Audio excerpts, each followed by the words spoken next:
naman akla.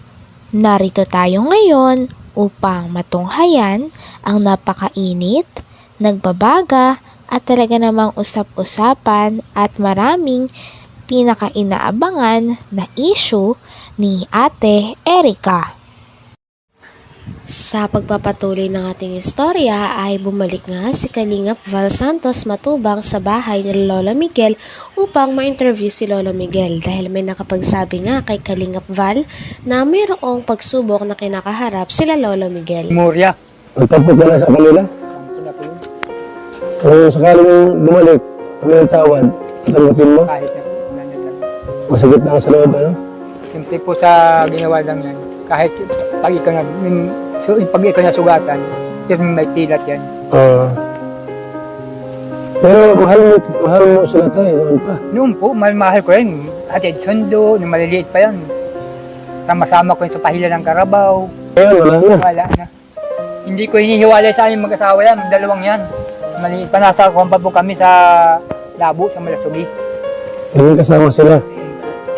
Maliit pa po yun. Maliit pa lang. Hindi ngayon, ibang ugali. Nasa pa kayo magulang niya, yung tatay niya? Ay, na-aksidente po, taga Mindanao yun, taga Namatay na. Agusan del Sur. Patay na. So, ikaw na nagpalaki. Kami yan pala. Ilang taon yung namatay yung tatay nila? Ilang taon sila, Erica, siya lang yun? Siguro, mga grade 6 po yan. Ang mga bata po. Kailan sila magkakapatid? Dalawa lang sila? Dalawa lang po yan.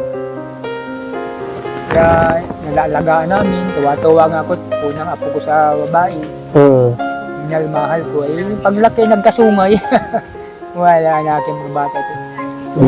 Nilimot na yung nilakihan nila. Kung saan ang galing? Hindi ko manunuhan kung tanggal mo na ugali na pagkagay. Yan, bayaw ko yun. Isita man sa amin. Galabo yan.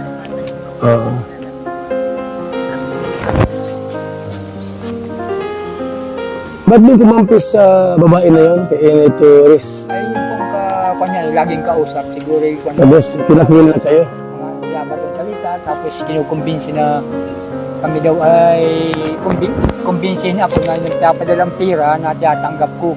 Eh, di magtatanggap. Siguro ang ibig sabihin, umuki akong umuki para magkakwarta sila. Tapos, hindi ka binibigyan. Wala naman. Hindi mo ko interest sa kwarta nilang ibigay sa akin. Bakit? Nagkakapira naman ako. So, para paano, yung mga anak ko din nabigay sa akin, mas 500.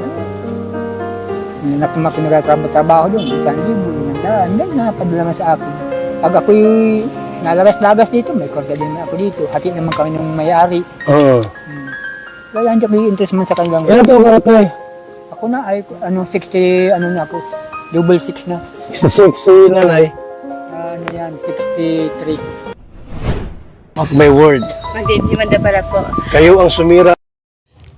Dito nga ay nalaman ng mga tao na mayroon palang hidwaan sa pagitan ni Lolo Miguel at ni Ate Erica. Ito kasi dahil iniwan na lang daw basta-basta nila Ate Erica ang pamilya na talaga namang nag-aruga sa kanila simula bata pa sila ng kanyang ate. Pamilya at buhay. We'll see you in the court. Baka sasablay, maubos yung ipin mo.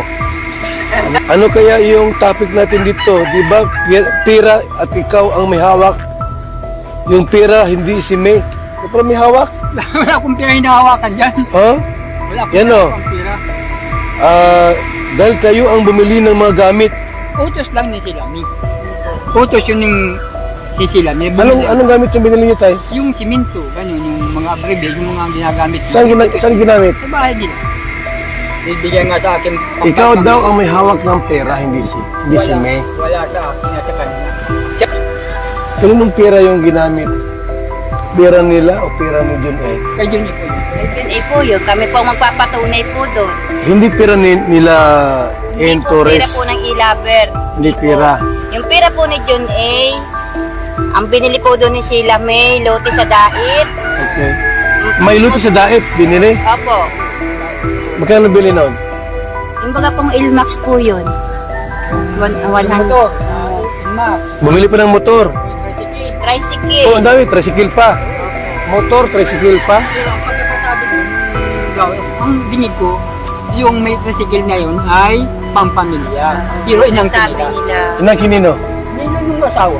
Sino isawa? Sila Kapangalan mo. Sheila May, asawa niya. Pero ang sabi ni John A, pang-pamilya. Ano ibig sabihin? Kasama kayo doon? Siguro po, sabi daw po sa Pang-pamilya. Nasa kanila lang. So, nasa yung Inmax na motor, naka-irik ka po. Siya po ang ginagamit niya. Ngayon, yung pira dito sa paggawa ng bahay, kaninong pira yan? Kay Sir Jordan rin na po ako. So, hindi lang kalating milyon ang nagastos niya. Hindi ko kalahati ng yeso yun. Nahigit mong 1 million yun. Ang alin? Ang halaga nun. Ang alin? Yung bahay ko yun. Itong bahay na ito, higit 1 milyon. May makakapagod natin yung mga Ito kinuha po, ko mga nakikita. asawa nito. Yan. Ginawa ko. O, ayun ang ebidensya. So, tayo, kung tutusin, kung pintahin lahat, ba't lang mga 2 milyon ang tira bilkewan ni Sila na John A? nagpaganda. Baka higit hanggang loob ng bahay. Hindi, kasi may Inmax pa. May motor, sidecar, may lupa pa sa daet. Grabe, mayaman si John A. Pala, no?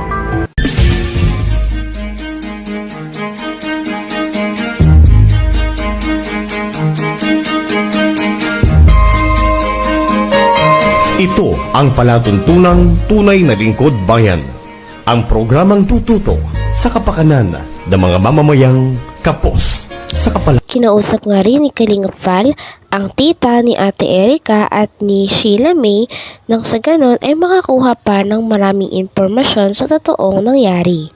Nagkakaroon nga ng siraan at hindi totoong mga impormasyon ang nilalabas ng mga e-lovers na kasabuatan din nila Ate Erica. At Tatay Miguel. Para i-confirm ko lang po sa kanila itong Facebook page ni M. Tunyakaw Torres. Ito nga talaga ito. Ang kausap nila May, ang kausap nila Erica po, mga kaibigan, kasi yung mga binanggit dito po sa social media ay mga hindi magandang mga mensahe po, mga kalingap. Kaya sa si Jenny.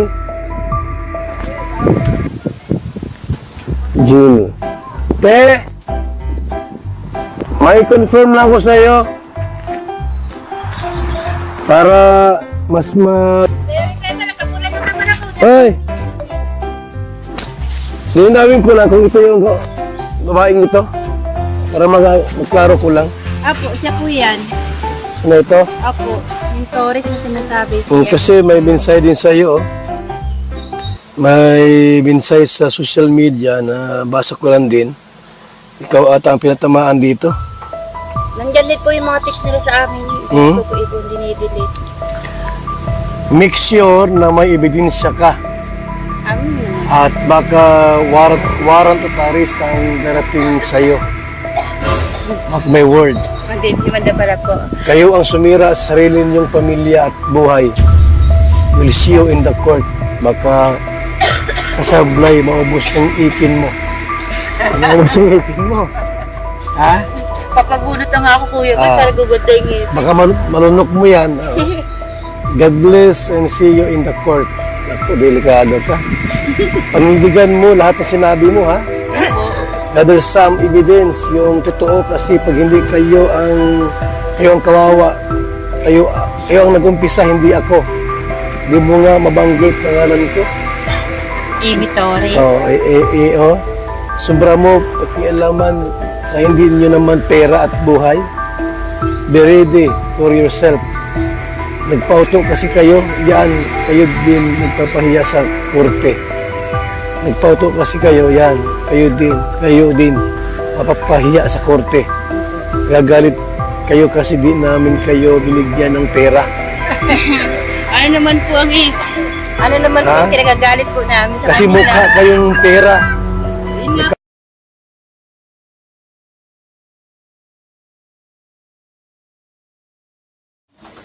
Hanggang dito na lamang muna ang ating napakainit, nagbabaga at talaga namang pinakausap-usapan na issue ni Ate Erica. Maraming salamat sa inyong panonood. Hanggang sa muli. Bye!